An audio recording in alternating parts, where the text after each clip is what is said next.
Les saludo, que la gracia y la paz de Cristo sea con todos ustedes y quiero continuar con las meditaciones, con esta clase sobre teología sistemática. Recordamos que la teología tiene que ver con varios apartados. Es la manera de organizar el conocimiento que se tiene sobre Dios, quien es el punto nodal, es la clave de todo conocimiento del ámbito teológico y estas separaciones que se hacen pues es para tener una mejor organización de todas las ideas. Nosotros tenemos nuestra teología de la iglesia establecida en los puntos doctrinales. Eh, Hay otra forma de hacerlo en una manera más amplia, más extendida, que son las obras de teología sistemática, pero pues al final es la misma intención, es el mismo plan de explicar acerca de cuál es nuestro entendimiento sobre Dios. Hoy vamos a continuar con una presentación sobre Cristología y quiero abordar un tema que no es tan frecuente estudiarlo desde lo sistemático. Muchas veces se llega a estudiar cuando se analiza un libro de la Biblia y me refiero de manera específica al texto de Marcos, pero vamos a abordarlo con una serie de planteamientos para considerar cuáles son las principales ideas que contiene este libro. Y bueno, voy a compartir la presentación de las diapositivas para acompañarnos con este eh, aspecto y vamos a hablar en un ámbito en donde se vincula tanto lo que es Dios como soberano en el universo, lo que es Cristo como mediador, como revelador, como la encarnación de Dios, y lo que es la condición del mundo y la condición del ser humano ante Dios y ante los demás. Esta obra, la obra del Evangelio de Marcos, que es de los evangelios el primer documento, el primer libro que se escribe.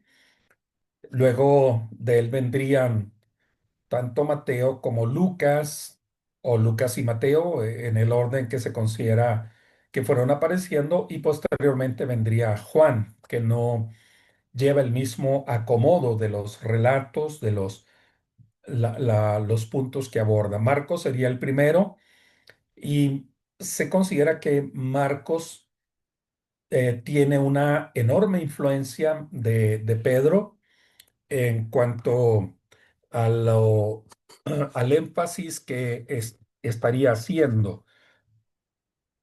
Marcos mm, describe un aspecto muy interesante sobre la soberanía de Dios, pero la soberanía oculta, la soberanía que no está muy explícita como parte de algo pedagógico divino, de la manera de cómo Dios interviene para hacerse visible, para hacerse entendible al ser humano, lo hace de una manera que parece que requiere de un esfuerzo para ser conocido, porque no es tan claro, tan explícito el Dios que está actuando en la historia. Bueno, y quisiera partir antes de abordar el texto de Marcos con un breve planteamiento sobre la condición del ser humano. En Romanos capítulo 1, en donde Pablo señala cuál es la condición del ser humano, habla de un punto de partida. El punto de partida de el encuentro entre Dios y el hombre tiene que ver con una iniciativa de Dios de darse a conocer, de hacerse entendible para el hombre, un Dios que se muestra, un Dios que se manifiesta. Pablo, a partir del verso 18, habla de que Dios ha sido evidente a través de sus obras en la creación. Luego, en el capítulo 2 explicará también de que se ha mostrado en la conciencia de un ser humano. Pero acerca de la revelación de Dios en el mundo, Pablo lo define como que Dios no ha estado alejado, no es un Dios distante, Dios se ha hecho cercano, ha querido ser conocido y Dios se mostró al ser humano en el cosmos. Cosmos quiere decir el mundo ordenado. El mundo no es un ámbito material que haya venido por sí mismo y que funcione por sí mismo, es siempre una intervención de Dios lo que le trae a la realidad y es la intervención de Dios quien le sustenta.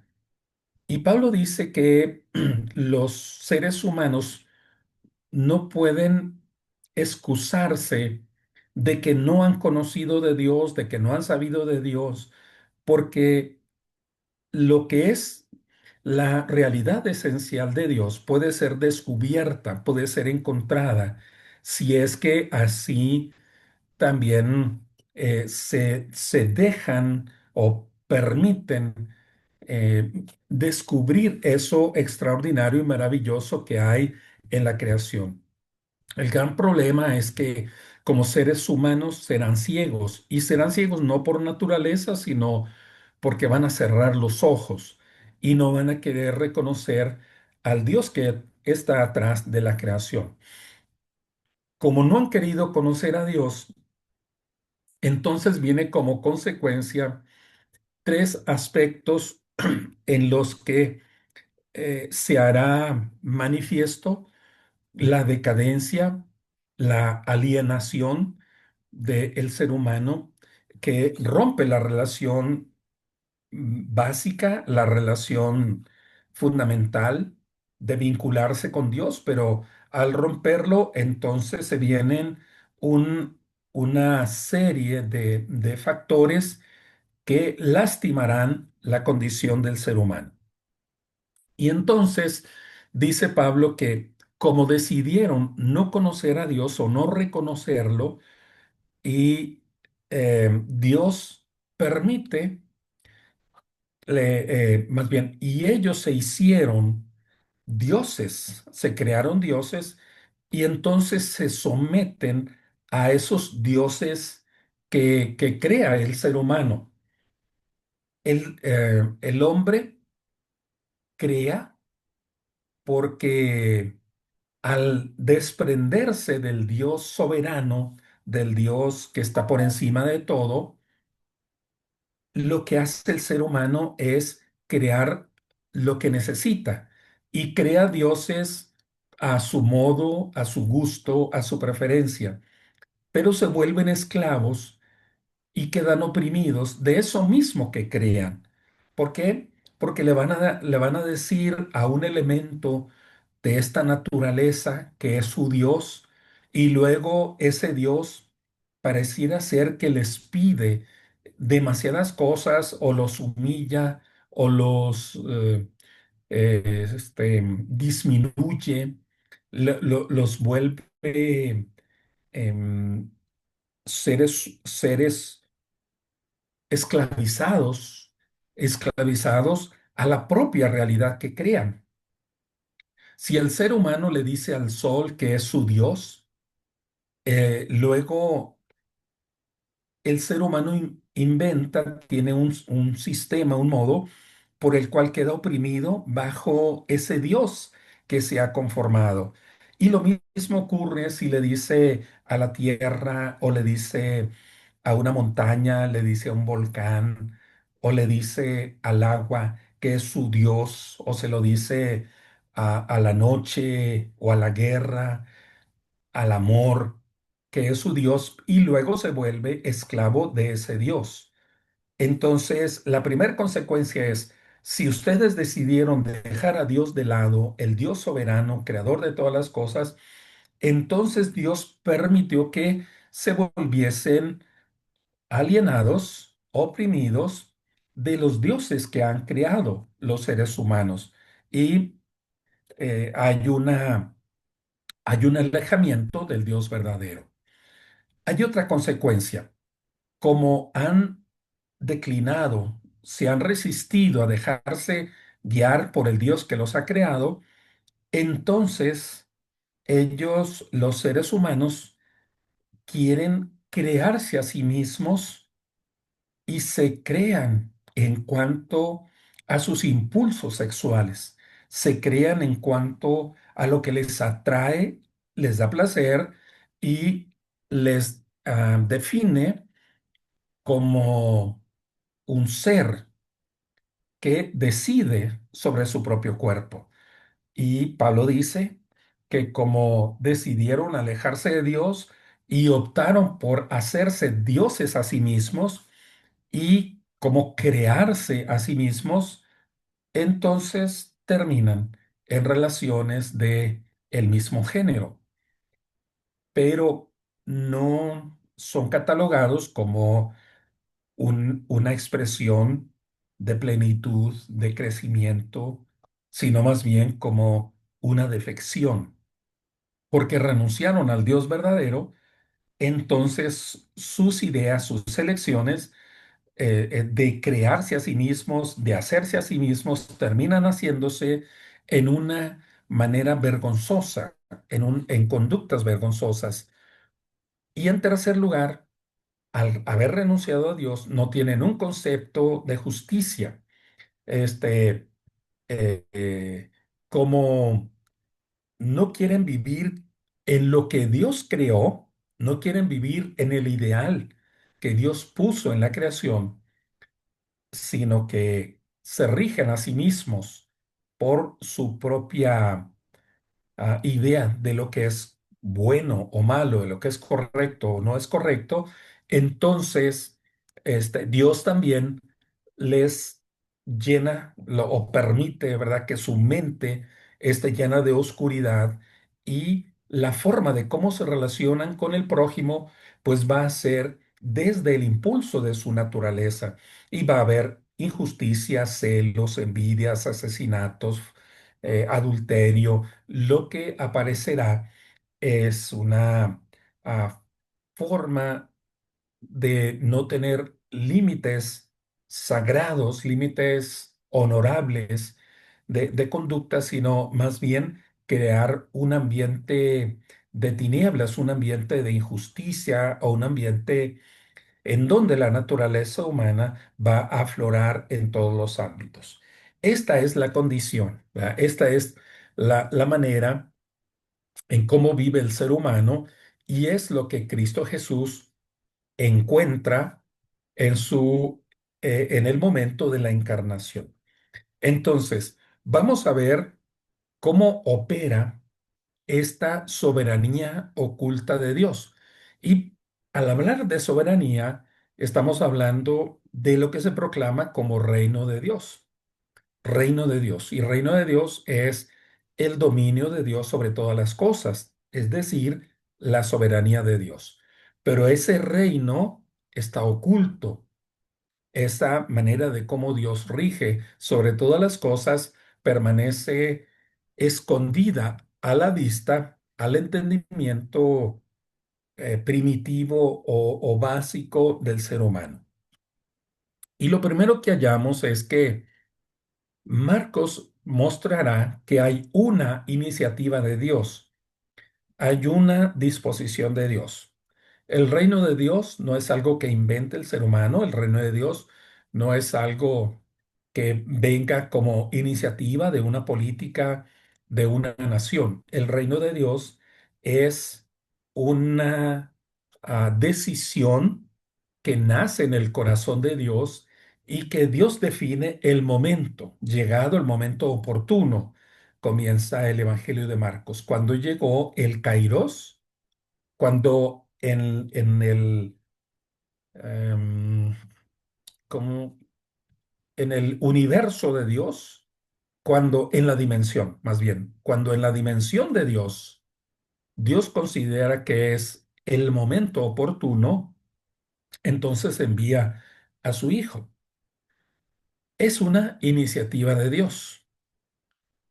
Esta iniciativa de Dios de mostrar, de puntualizar que Él es soberano sobre todas las cosas, no es algo que venga de una manera suave, no viene de una manera como gradual en forma ah, armoniosa. Va a venir, según Marcos, como algo caótico que produce conflicto, que viene como en un ambiente subversivo y de intrigas y que sorprende a todo mundo, sorprende al pueblo que espera el Mesías, sorprende a los sacerdotes por la manera de cómo llega y son desafiados, sorprende a las propias autoridades extranjeras, autoridades del imperio, porque creen que está desafiando al imperio. Y sí lo hace, pero no en la manera de cómo ellos lo interpretan. Y tenemos en el Evangelio de Marcos que en la enseñanza, disculpen, se van a cuestionar cuestiones muy profundas, que son las cuestiones más definitorias para lo que es el ser humano. Se van a cuestionar lo, lo que es la vida y la muerte, el bien y el mal, Dios y Satán, la experiencia del triunfo y el fracaso, también la moralidad y el destino de los seres humanos. Marcos no es un simple relato de cosas que hizo Jesús en donde pues Jesús vino y enseñó una ética, cómo apartarse del vicio, cómo superar las dificultades de problemas emocionales. No, Marcos lo que señala es que Jesús vino a traer conflicto, vino a producir una tensión, vino a plantear la necesidad de tomar decisiones. Y este relato, entonces, nos desafía porque es un relato que nos pone frente a las realidades últimas. Marcos no se enfoca en la perspectiva de las realidades penúltimas, sino de las realidades últimas. Las realidades penúltimas serían todo aquello que tiene que ver con lo temporal, las cuestiones de un gobierno político, de un modelo de vida, de vocaciones, son cuestiones penúltimas. El Evangelio de Marcos, en cuanto al Jesús que nos presenta, presenta a un Jesús que nos hace levantar la vista y mirar las realidades últimas. ¿Quién triunfa al final? ¿Quién gobierna al final? ¿Qué es lo que prevalece de las decisiones morales y qué no? ¿Qué hay que hacer para realmente salvar la vida? Para salvar la vida, enseñará, hay que perderla, porque perderla es una realidad penúltima, pero salvarla es una realidad última. La iniciativa es de Dios. Y lo que hallamos es que, según el Evangelio, Dios es realmente quien actúa en la historia, quien va desenvolviendo las distintas etapas, las distintas condiciones de los seres humanos, y Dios es activo. Dios no es únicamente como el ser que está encima en un ámbito de lo celestial y desde allí observa. Dios no aparece activo y que es la energía, la fuerza que está conduciendo toda la trama de lo que ocurre en la relación entre el ser humano y Dios, entre los seres humanos o en el ámbito intimista de el ser humano consigo mismo. Es Dios quien conduce la trama y quien habrá de completar la creación que él inició. En esta perspectiva diríamos que la creación de Génesis 1 fue buena, pero no está completa. Hay algo que le falta y esto lo completará Cristo Jesús. Y Dios profetiza, ¿verdad?, poderosas palabras a través de Isaías. Dios envió a Juan, Dios rasgó los cielos y envió el Espíritu Santo sobre Jesús. Dios ungió a Jesús para marcar el comienzo de la soberanía de Dios y Dios otorgó poder a Jesús y a los discípulos para llevar a cabo actos de poder. Así que en esto es lo que nosotros encontramos, cómo es que Dios es soberano. Dios es quien gobierna. ¿Ok? Dios es quien gobierna. Dios ya había anticipado lo que habría de ser y lo anticipó por medio de los profetas, entre otros por medio de Isaías. Dios envía a alguien que prepara el camino para Jesucristo, el Mesías. Él había enviado a Juan. Dios rasgó los cielos en el momento que Cristo murió y Dios envió el Espíritu Santo sobre Jesús en el momento del bautismo. Pero en realidad también desde que Jesús es engendrado en una mujer, esto era acción del Espíritu Santo. Dios ungió a Jesús para iniciar la soberanía, el reino de Dios. Y Dios también le otorgó a Jesús y a los discípulos el llevar a cabo actos de poder, de sanación, de liberación, de convencimiento de la palabra. Por tanto, comprendemos que es Dios quien tiene la iniciativa y quien da a luz el fruto de eso que se aguarda que ocurra. Y es Dios quien establecerá la soberanía del poder cuando Jesús regrese en una generación. ¿Cuánto es esa generación? ¿40 años? ¿2000? ¿3000 años? Dios lo sabe. Pero en cuanto Jesús retorne, se completará la soberanía del poder de Dios. Y podemos deducir que el papel de Dios es en una variedad de herramientas.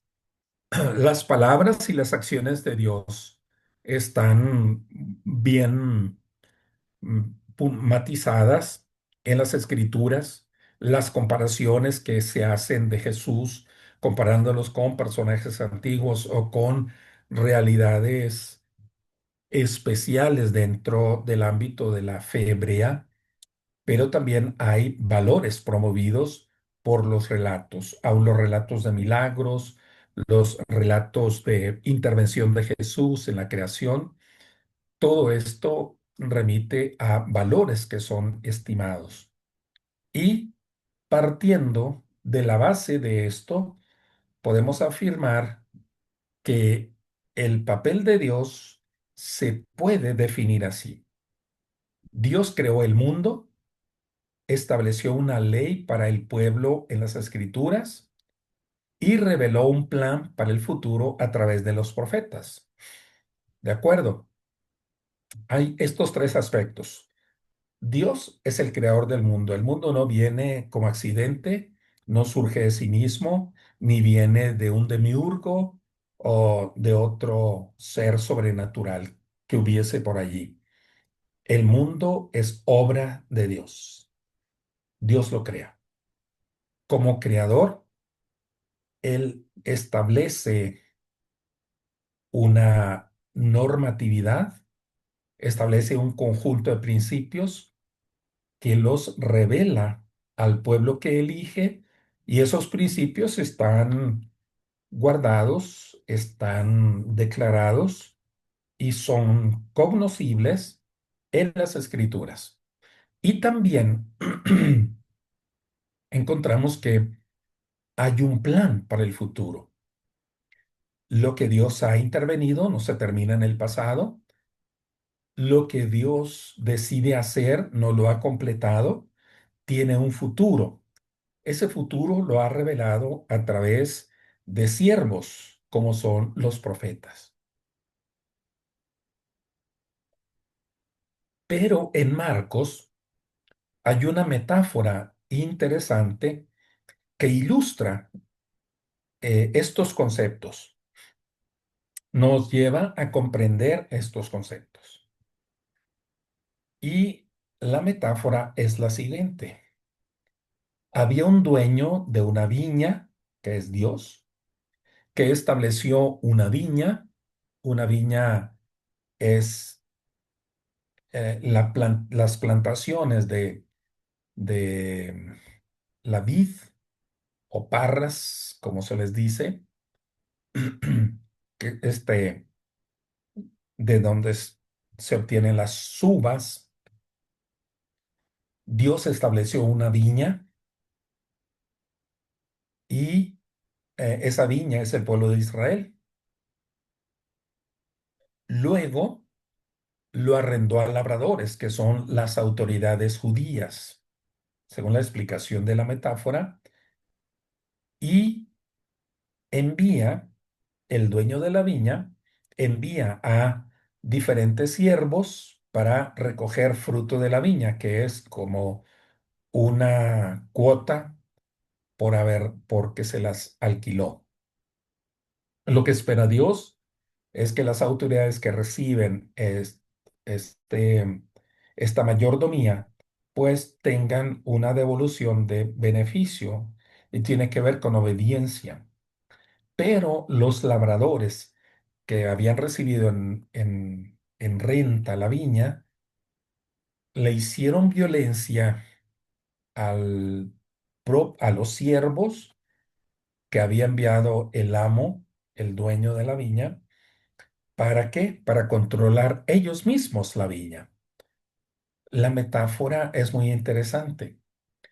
Dios dio normas, Dios dio ciertas reglas a las autoridades, tanto sacerdotales como en su momento autoridades de la monarquía y las diferentes rubros de autoridad que hubiese. Les dio una responsabilidad, pero con una intención de evadir esta responsabilidad, lo que hicieron fue atacar a los siervos que les había enviado el amo, y este, lo que hacen es lastimarlos, es maltratarlos, y con esto pues tratar de zafar de la responsabilidad de obediencia, porque como que se quieren hacer autócratas, ¿no? Gobernarse a sí mismos y gobernar al pueblo de Israel a su manera, en sus criterios, a su conveniencia. Bueno, dicho en esta forma, con la misma idea. La narración de Marcos comienza con el Señor de la viña, que es Dios, que envía a su Hijo Jesús a la viña para obtener fruto de la viña, y lo que hace el propio pueblo, el pueblo de Israel, asusado por las autoridades judías, es volcarse contra el Hijo, volcarse contra el Hijo que ha sido enviado para redimirlos, para rescatarlos, eh, eh, pensando que de esta manera, pues se autogobernaban, se autogestionaban para ser ellos mismos, ¿verdad? Los que definieran cómo tendría que ser el Mesías y cómo habría de venir para creer en él. Bueno, lo que ocurre, ¿verdad? En la narración del Evangelio es que la mayoría de esa muchedumbre se mostró con una postura de que fuese sacrificado el Hijo y fuese liberado Barrabás. Pero el Evangelio crea la tensión, ¿verdad? Crea la tensión. El Evangelio de Marcos está narrando lo que ya sucedió, lo que había sucedido unos años antes, probablemente unos 30 años antes. Ha llegado el momento en que Dios restablezca y complete la creación. Ese es el momento que describe el Evangelio. Lo que está en juego no es únicamente el pueblo de Israel, están en juego todas las naciones, está en juego una inminente culminación de la soberanía de Dios sobre todo el mundo. Y así que lo que hallamos en la actividad de Jesús es lo que Dios le ha enviado a hacer para completar, para restablecer, por un lado, la creación y así perfeccionarla y hacer lo que a ella le falta. Y a través de palabras y acciones, Jesús, como representante de Dios, mostrará la soberanía que el Creador tiene sobre todas las cosas. Dios está por encima de todo, por encima de todos los demás poderes, encima del poder político, militar, económico, del poder de las tradiciones, del poder de de la hierocracia, el poder de los sacerdotes. Y hay varias razones claves para que la soberanía de Dios eh, este, produzca esta oposición, esta resistencia en los diferentes ámbitos de poder. ¿Por qué? Bueno, porque, mm, como mencionaba, la explicación de la condición del mundo, según lo describe Pablo en Romanos capítulo 1, lo que en Marcos se ve es que hay una condición natural que es el mundo caído. Es lo que prevalece en el ámbito de la existencia. Es una creación caída. ¿Y en qué consiste esta creación caída? ¿Quién domina al pueblo? Los demonios dominan al pueblo. Las enfermedades le acechan al propio pueblo.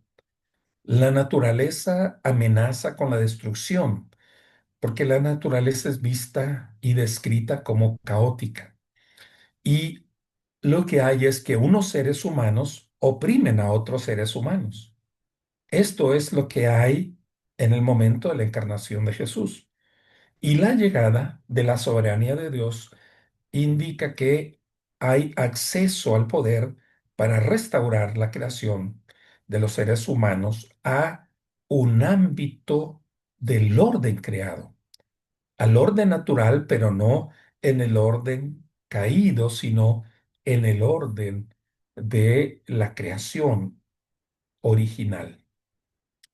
También la soberanía de Dios invoca un nuevo orden social libre de la opresión, libre de la injusticia de un hombre sobre otros. Está liberado de, de la coacción de cualquier gobernante, sea judío, sea romano, está liberado de esta condición opresiva. En esta manera, Jesús condena a las autoridades porque son negligentes, son destructivas y son opresoras. El ambiente que prevalece eh, se debe también a la función mal ejecutada de los propios líderes. Si hay demasiados demonios que dominan el pueblo, hay enfermedades que controlan los cuerpos, hay una naturaleza que amenaza con la destrucción y hay mucha injusticia de hombres contra hombres. Esto tiene que ver también con que las autoridades en el judaísmo han sido negligentes o ellas mismas han sido opresoras.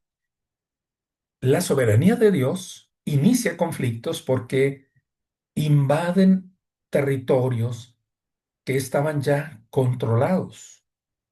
Es, perdonen la metáfora, como disputa entre diferentes carteles que se dedican a la criminalidad. Nadie ha votado porque tengan el derecho de gobernar, se han apropiado por la fuerza, se han apropiado por medio de la amenaza, por medio del miedo, se han apropiado de ámbitos de la existencia. Pero estos ámbitos o, o estos grupos que dominan en un lado, también se enfrentan a otros grupos que quieren hacer lo mismo. Y nosotros en el Evangelio de Marcos hallamos con que en la sociedad, en su conjunto general, pues había un dominio de parte de poderes eh, que están representados en diferentes rasgos, en diferentes sectores, lo político, lo económico, lo religioso, lo social. Y lo que Jesús trae es una proclamación de la soberanía de Dios sobre todos los ámbitos de la existencia. No es únicamente centralizarse sobre el ámbito de lo religioso. No es algo que tiene que ver exclusivamente con con la práctica de de la oración, la práctica litúrgica, de la alabanza, tiene que ver con todos los ámbitos de la existencia. Como eh, había falta de, había una serie de faltas en la naturaleza humana que le llevaban a ser catalogado como impuro. El modelo de la impureza que predominaba en la época de Jesús era muy extendido porque eran impuros tanto los que tenían un oficio en en el que tocaban a un cadáver o los restos del cadáver o tocaban algo que estaba asociado con la muerte, como el estiércol. Un campesino era inmundo porque tocaba el estiércol de las cabras, el estiércol de de las ovejas. Un campesino era inmundo porque no podía estar sacrificando con toda la regularidad con la que él tocaba la inmundicia. un talabartero, alguien que se dedica a tratar las pieles, o un carnicero, por cuanto tocaban cadáveres, eran considerados impuros, excepto los sacerdotes, porque su intención era sagrada y estaban constantemente haciendo sacrificios de otros. Y en el Evangelio de Marcos, la iniciativa de Dios de encarnarse, de venir y desafiar los poderes que había en el ámbito espiritual, con esa acción invadió el territorio de la impureza. Y Marcos describe cómo es que la sociedad había creado fronteras para evitar contacto con aquellos que eran impuros. A los leprosos los habían expulsado de las comunidades, los sordos, los cojos, los ciegos no podían entrar en el templo de Jerusalén. Las personas que tenían alguna enfermedad, como la mujer que tenía hemorragia de sangre, vivía en un estado permanente de impureza. Y entonces, lo que sucede con la manera de cómo interviene Jesús es que en el contexto de que las autoridades creían que la gente alcanzaba la santidad separándose de las personas, los fariseos creían que ellos podían ser santos en tanto se alejaran de la gente. Lo mismo los que habitaban en Qumran, los esenios, que eran más radicales todavía que los fariseos, creían que la pureza la conseguían alejándose de la gente, no tocando a los impuros. Y lo que ocurre es que con el mensaje de la soberanía de Dios, esta idea de la impureza se, se rompe. ¿Por qué? Porque Jesús lo que hace es confrontarlos, confronta a los dirigentes que controlan los límites de la pureza, y al controlar los límites de la pureza, pretenden controlar la soberanía de Dios, porque es como si dijeran, bueno, Dios no tiene para qué meterse con los leprosos o con la mujer que está con una pérdida de sangre, o no tiene que meterse con los paralíticos. Dios no está con ellos. Jesús confronta a los dirigentes del pueblo judío. ¿Por qué? Porque la predicación de que Dios es quien está por encima de todo es algo que las personas que ostentan el poder se sienten amenazados, se sienten confrontados. Desde el punto de vista de las autoridades, Dios actúa en desde el centro instaurado en Jerusalén, ¿verdad? Desde el modelo rabínico, el modelo de las autoridades judías, hay un lugar más santo y luego se van haciendo como grados menores de santidad. El punto, el punto focal sería el lugar santísimo, luego el lugar santo, luego todos los límites del templo que incluiría el patio. Luego, el lugar donde pueden estar los gentiles.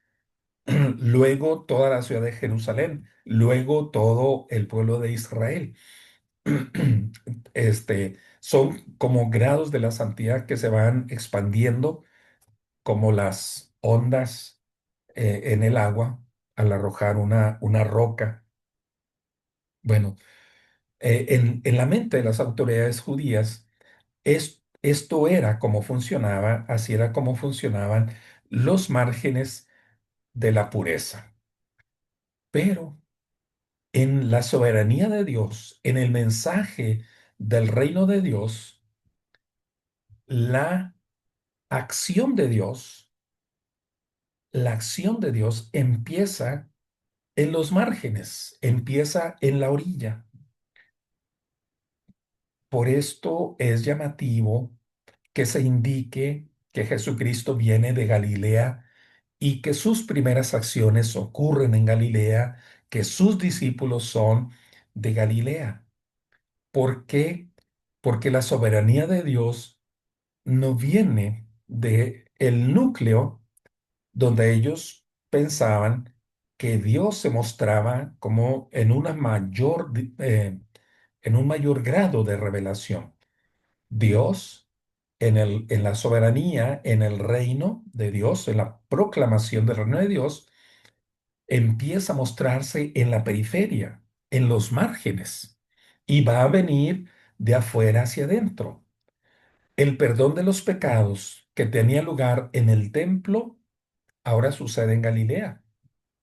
La interpretación de la ley que estaba relacionada con Jerusalén, con los grupos que estaban en Jerusalén, ahora viene del pueblo de Cafarnaúm.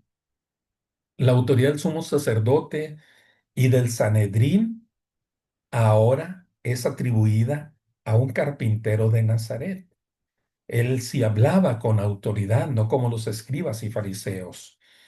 La soberanía de Dios comienza entre la gente de clase baja, no entre los gobernantes, sino en el pueblo, no con los que eran catalogados como justos, sino con aquellos que son catalogados como pecadores. Y por esta razón, Jesús entra en conflicto con las autoridades. ¿Por qué? Porque trastoca el orden que ellos conocían, trastoca el orden que había prevalecido durante varios siglos. Y en todo esto, la soberanía de Dios genera conflicto porque rompe lo convencional, ¿ah?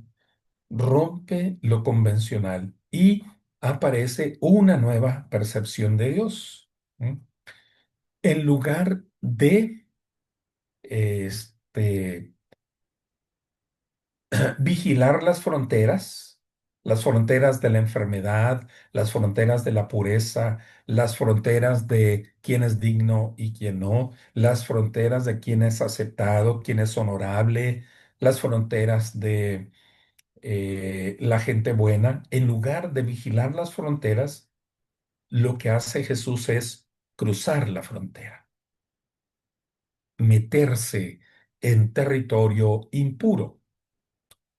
En lugar de permanecer en el templo, Dios se pone disponible en cualquier lugar. En lugar de retirarse de lo profano, Dios propaga la santidad a todos los ámbitos de la vida. En lugar de actuar desde el centro, Dios actúa desde las orillas, desde los márgenes. Dios envía a un ungido que no ejerce dominio, sino que sufre la persecución y la muerte en el servicio a los demás. ¿Eh? Dios, eh, con todo esto, lo que encontramos es un desafío a las autoridades. Unas autoridades que están atrapadas porque son odres viejos, porque tienen ideas convencionales, porque son incapaces de admitir un vino nuevo, porque no están preparados para ser desplazados. Y lo que ocurre es que cuando el vino nuevo entra en sus conciencias, el- la fermentación hará que revienten y se termine desparramando ese vino, que es la doctrina de Jesucristo. Y vamos a mirar la manifestación de la soberanía divina en dos fases. La primera fase es la siguiente. La primera fase es denominada como la inauguración del reino de Dios, la inauguración de la soberanía de Dios. En la primera etapa, Jesús inaugura en Galilea la soberanía de Dios con sus abundantes bendiciones y motivos de gozo. Y Jesús, junto a los discípulos, crea una relación como de una familia, ¿verdad? Sin tener en cuenta la condición social, ni el sexo o el estado de pureza, ni siquiera la nacionalidad. Jesús crea como una enorme familia de lazos estrechos, unidos por el amor. Jesús cura a las gentes de las dolencias, exorciza espíritus inmundos, recibe recaudadores de impuestos y pecadores y da de comer a personas en el desierto. Para el pueblo sencillo, este relato de Marcos a menudo está amenazada y el cuidado de la salud y la provisión de alimentos es siempre una buena noticia. El reino es inaugurado por Jesús. Esta primera etapa proclama y demuestra la soberanía de Dios para que la gente tenga oportunidad de responder antes de que se establezca el fin. Son frecuentes los llamados de Jesús a responder a la llegada del reino para no tener que encarar en el final aquello que destruye, aquello que destruirá los intentos humanos. Jesús y los seguidores siembran la semilla de la soberanía de Dios y la gente revela con sus respuestas si pertenecen a ella. En este período, las alegrías y bendiciones de la soberanía de Dios son verdaderamente abundantes para los que se convierten y muestran solidaridad con ello. Eh, Marcos entonces describe que esta soberanía eh, sí ha llegado, está presente, pero no se manifiesta abiertamente. No ha llegado con pleno poder y gloria. Y hay dos aspectos a destacar. Por un lado, la soberanía de Dios viene por caminos que no es la expectativa, que no es la manera de cómo aguardarían que se muestre. Y por otro lado, no revela todo su poder, sino que manifiesta poder limitado. ¿En qué consiste esto? Bueno, en primer lugar, la soberanía de Dios está oculta, porque no viene con manifestaciones sobrenaturales en el cielo. Surge en lugares imprevistos, fuera de los cauces tradicionales, no está sometida a las autoridades judías, no está sometida ni al sumo sacerdote o al grupo de los sacerdotes, tampoco está sometida a la autoridad de la ley que tenían los escribas, ni a las prácticas religiosas de los fariseos, no viene con ese poder, sino que va a encaminarse en lugares imprevistos. Va a haber sanidades ocultas, va a haber milagros a personas claramente catalogados como despreciables. Y Jesús va a preservar oculta esta soberanía de Dios hablando en metáforas, en comparaciones, en parábolas, y no va a caer en la provocación de dar señales a cualquiera que se lo pida. Los personajes tienen que distinguir de Dios por ellos mismos, tienen que encontrarlo, tienen que esforzarse y abrir sus ojos. Algunos están ciegos, otros han recibido el misterio de Dios y se dan cuenta de que los exorcismos y curaciones revelan que Dios ha comenzado ya su soberanía sobre el mundo. También contribuye a esta preservación de la soberanía de Dios el hecho de que Jesús no declara abiertamente su identidad. En Marcos hallamos que lo guarda, lo mantiene en oculto. Le dice al endemoniado Gadareno, ve y cuéntaselo, cuéntale lo que Dios ha hecho contigo.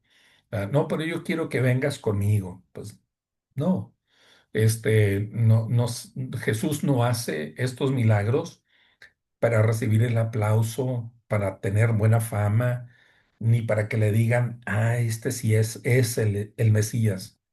Jesús hace muchos actos de bendición en oculto, este, porque es la manera de cómo llega el reino de Dios. Llega como enterrado, llega escondido, pero ya se muestran los frutos y en algún momento se completará. Están ocultos o está oculta la revelación de el plan de Dios, porque aun cuando los demonios gritan, aun cuando los demonios reconocen quién es Jesús, Él les pide que callen. Cuando los discípulos se dieron cuenta de que Él era el ungido, les pidió que no se lo dijeran a nadie. Cuando su identidad en el juicio fue revelada ante el sumo sacerdote, la soberanía de Dios permaneció oculta, pues la verdad de esta afirmación de Jesús todavía estaba oculta para los que no tienen ojos para ver. En esta primera fase de la soberanía de Dios, de una soberanía que se manifiesta, pero no se manifiesta abiertamente, sino con mucha discreción, Jesús y los seguidores tienen acceso a Dios sobre todas las fuerzas no humanas, demonios, naturaleza, enfermedad. Jesús y los discípulos tienen poder sobre estas realidades. Y en estos conflictos, los representantes de Dios son vencedores.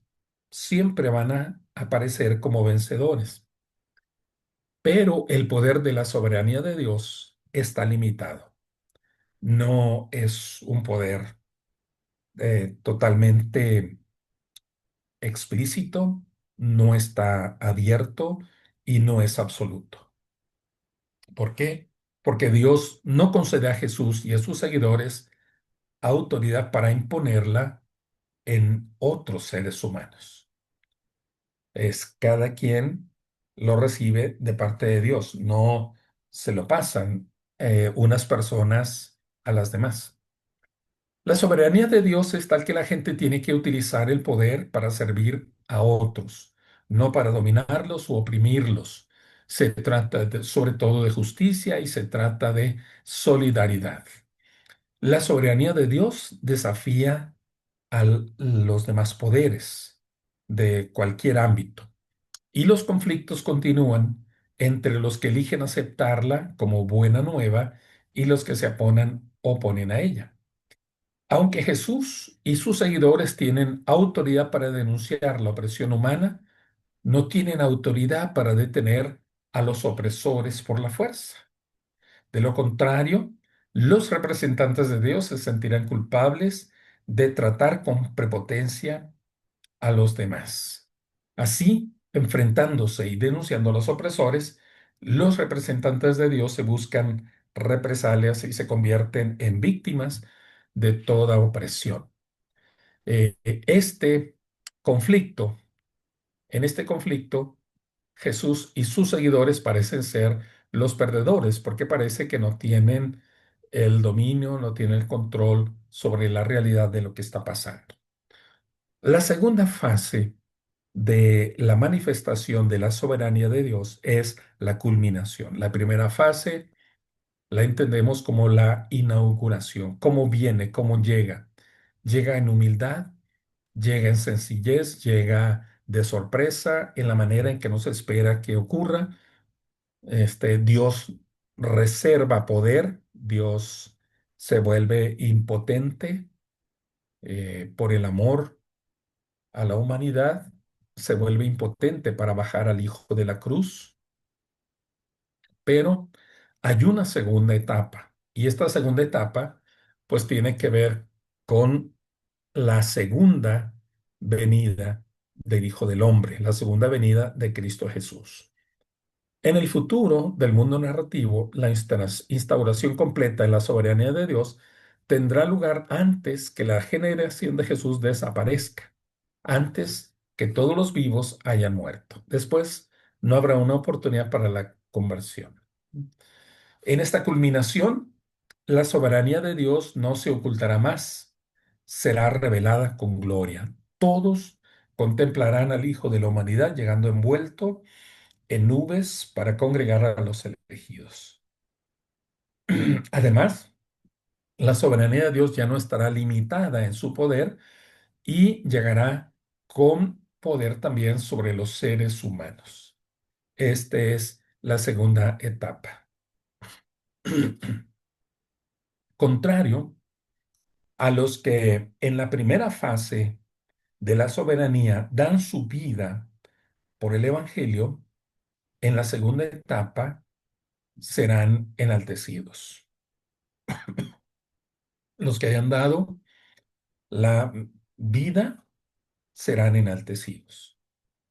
En la proyección de Marcos al futuro, la perspectiva que tiene acerca de lo que habrá de suceder, el representante de Dios para gobernar será Jesús. Y en el futuro imaginario del relato, este cambio está en la etapa que está entre la muerte de Jesús y el final. El templo será destruido, la viña será entregada a otros y Cristo resucitaría. Así, la soberanía de Dios sobre demonios, sobre ángeles, sobre la naturaleza, sobre la gente, se presenta al comienzo oculto y con poder limitado, pero esta soberanía exige máxima lealtad, genera conflictos con los que se resisten y oponen.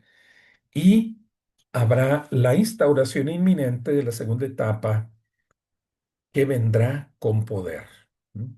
Vendrá con poder. Porque Dios resolverá los conflictos por medio de su juicio y de la salvación.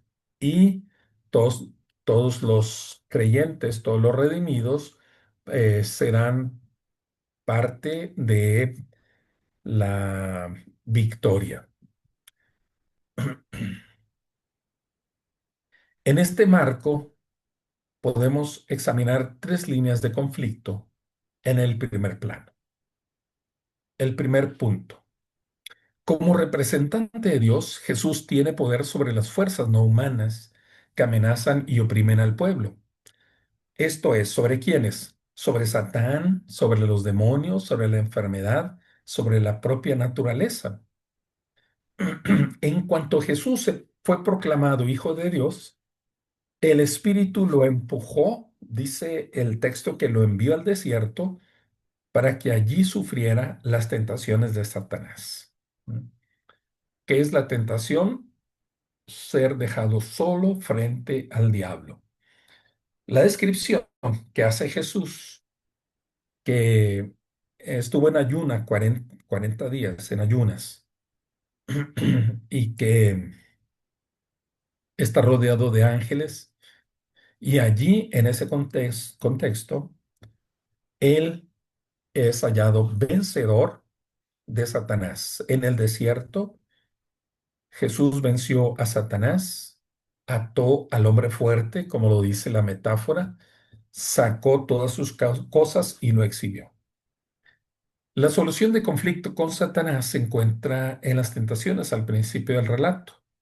No hay mayor desarrollo del conflicto a lo largo del texto, sino son únicamente como particularidades de conflicto en los exorcismos. Estos exorcismos son consecuencia de la solución inicial, una operación de limpieza. Y Jesús vence al adversario y lo ata en el desierto. Jesús tiene poder, un poder sobre enfermedades y sobre discapacidades y quita todo aquello que oprime a la gente. En este ámbito de las culturas judías y grecorromanas, las enfermedades y discapacidades generaban un estado de aislamiento, pero lo que hace Jesús al sanar es una recuperación tanto del cuerpo, recuperación física, como también de sus condiciones sociales. Así, Jesús limpia la lepra, sana enfermedades, eh, libera aflicciones, cura parálisis, restablece la vista, el oído y manos atrofiadas. Como en los exorcismos, Jesús dio órdenes o tocó a la persona enferma y éste respondió de manera inmediata. Hay otro aspecto en el cual Jesús muestra la autoridad que tiene sobre la naturaleza, porque con su palabra la, la domina. Jesús ordena al viento y calma el lago, camina sobre el agua, multiplica los panes y los peces, hace que la higuera se seque de raíz. Él muestra el poder sobre la naturaleza o sobre lo creado. El Jesús de Marcos tiene autoridad sobre la naturaleza, los demonios y la enfermedad. ¿Por qué? Es su origen, es su condición de ser de parte de Dios. Pero Jesús no tiene autoridad para controlar a las personas. Y en este campo aparece impotente. No puede exorcizar o curar cuando este acto depende de la fe de alguien en el poder de Dios y esa fe no está presente. Cuando la gente en Nazaret no tiene fe, Jesús no es capaz de curar a muchos porque no actúan movidos en la fe. No tiene poder para hacer que la gente tenga fe. No es su papel. Jesús no tiene autoridad para dominar a la gente. No puede hacer que alguien actúe como él quiere que lo haga. Puede ordenar a la gente que se calle, pero no puede hacer que le obedezcan, como hace con los demonios. Así, debido a las limitaciones de esta autoridad, los conflictos de Jesús con la gente son muy difíciles y más igualados que los que tuvieron lugar directamente con fuerzas demoníacas y con la naturaleza. Este es el contraste. Jesús tiene autoridad, tiene poder sobre los demonios, sobre la naturaleza, sobre la enfermedad, pero no tiene poder sobre las personas. ¿Por qué? Bueno, porque hay algo en su carácter, que es el carácter del Padre, y que es no ah, optar por respuestas automáticas, sino buscar respuestas de convicción. Y Jesús no controla a las personas. La trama es que hay dos tipos de poder. Uno procede de Dios, sirve a la gente y le da vida y bienestar. El otro poder procede del egocentrismo humano y es destructivo en sus esfuerzos por conservar y asegurar al que ostenta el poder. Al final, todos los conflictos tratan acerca de un choque de valores entre la soberanía de Dios y los valores humanos. Los conflictos muestran lo difícil que es abandonar la seguridad de uno mismo, como su honor, su poder, o entrar en la esfera para entrar en la esfera de la soberanía de Dios. Cuanto más poder tiene una persona, más difícil es abandonarlo. Sin embargo, desde la perspectiva de Marcos, la verdadera grandeza está en la capacidad de arriesgarse a perder en el ejercicio de un poder servidor para el bienestar de los demás. Y Jesús lo que hace en Marcos es un llamado a la conversión.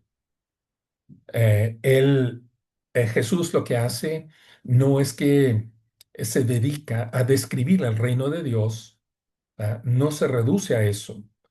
Una descripción que hace en las imágenes, en las metáforas, sino que lo que Jesús busca es provocar una conversión aquí y ahora. Jesús no describe propiamente el reino, sino que lo circunscribe como vida, como gloria, como gozo, como luz.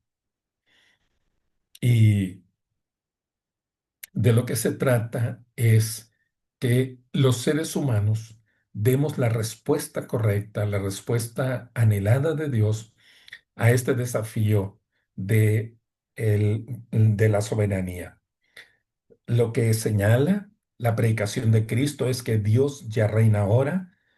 Esto es patente, es palpable en todos los hechos. Dios ya reina, pero reinará todavía más en una manera distinta, nueva, eh, cuando Dios sea el todo en todas las cosas, ¿no?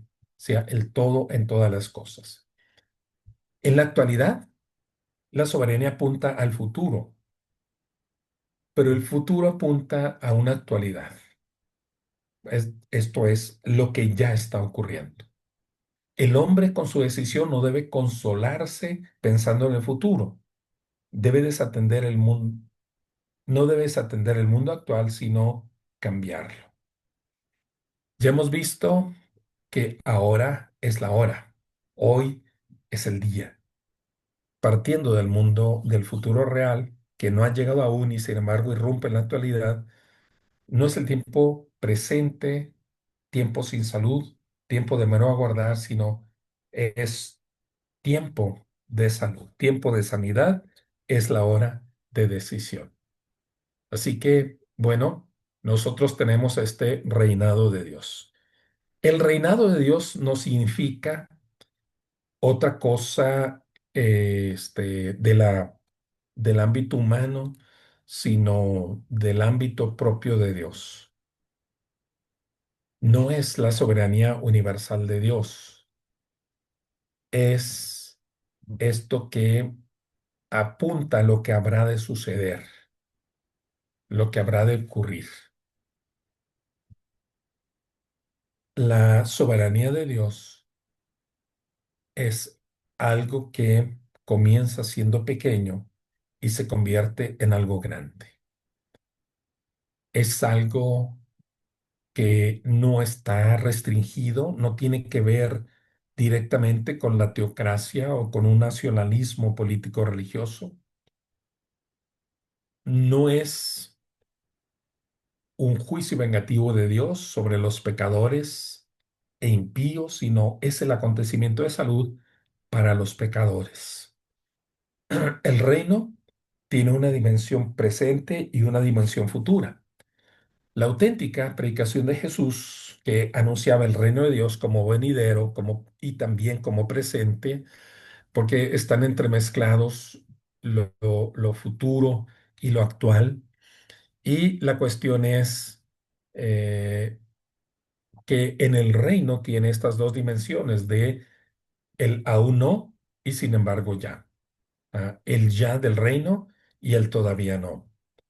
El aún no del reino de Dios es que aún hay cosas que no han llegado, aún hay cosas que no han sucedido, pero que habrán de suceder porque ya se mostró esta parte de la encarnación de Dios, ¿no? La demostración del poder de Dios. Y ya empieza desde ahora un cumplimiento. El escatón, el tiempo final o la referencia a lo final ya ha comenzado. Por virtud de Dios en la victoria, esto está aconteciendo sobre poderes demoníacos, sobre los poderes extraños. Pero el reino de Dios también opera ya en los hechos salvadores, en los que se cumplen profecías mesiánicas. Los ciegos ven, los cojos andan, los leprosos quedan limpios y los sordos oyen. Este es el principio de el reino de Dios. Y estas acciones simbólicas que Jesús tiene en la época de su encarnación son signos venideros del reino de Dios. Son signos venideros del reino de Dios. La entrada a la ciudad, la purificación del templo, la última cena, que es la cena mesiánica. Sin embargo, no podrían alegarse buenas razones a favor. En todo caso, con la aparición de Jesús ha pasado el antiguo eón, la antigua manera de ser. Y Jesús mismo es el gran signo del tiempo, es el gran realizador de la era. En él se manifiesta el ahora del reino, el ya del reino. Y bueno, termina diciendo, dichosos pues aquellos para quienes los hechos y dichos de Jesús significan el tiempo de salud escatológica de Jesús mismo.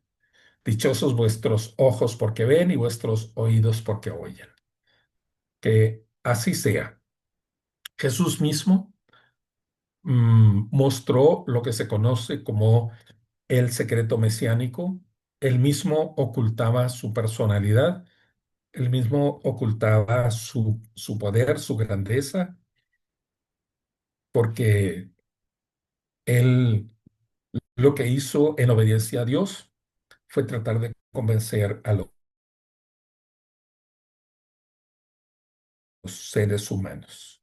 Bueno, y pues estamos siendo desafiados para que ustedes y yo eh, veamos cómo el reino de Dios se manifiesta. Marcos señalaba, no va a ser conocido como el Mesías, sino hasta la muerte, hasta el final. El soldado, el encargado de la crucifixión, va a afirmar verdaderamente este era Hijo de Dios. Este era el Hijo de Dios. Y en esta revelación se hace claro varios de estos puntos. Jesucristo no es conocido como el Mesías por los milagros. Tampoco es conocido por el poder de su predicación. Jesucristo es conocido por alguien de origen gentil, como lo es el centurión romano, y es reconocido por la manera como muere en la cruz, la entereza que manifiesta, cómo sigue hablando de Dios, cómo sigue hablando de la misión que tiene al morir por el mundo y luego los eventos que ocurren alrededor de la cruz mostrarán que allá hay algo más que un simple hombre crucificado.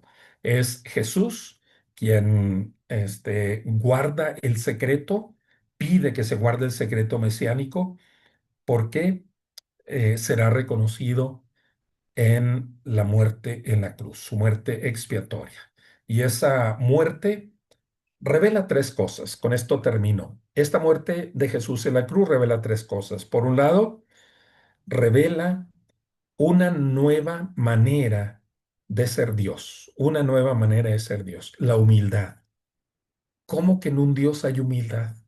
¿Cómo que en alguien que es soberano sobre todas las cosas hay humildad? Pues en Jesucristo se muestra. Segundo, significa que Dios está accesible, porque cuando Cristo muere, en la cruz, la cortina que cubría el lugar santísimo se rasgó y quedó visible. Es una nueva dimensión de acercarnos a Dios. Él está próximo. Se rompe la frontera de lo inaccesible. Y la cruz recuerda que los seres humanos somos incapaces de resolver nuestros problemas esenciales. Solo a través de la fe en Cristo puede venir entonces el cambio radical. Bueno, esto es con respecto de Dios que nos oculta su soberanía en el Evangelio de Marcos y por esto no vemos todos los eventos que quisiéramos ver a la manera extraordinaria, a la manera de los superhéroes, ¿verdad? Lo sobrenatural. Muy bien, vamos a hacer un receso aquí y regresamos en 20 minutos para la siguiente parte de nuestra clase. Muchas gracias.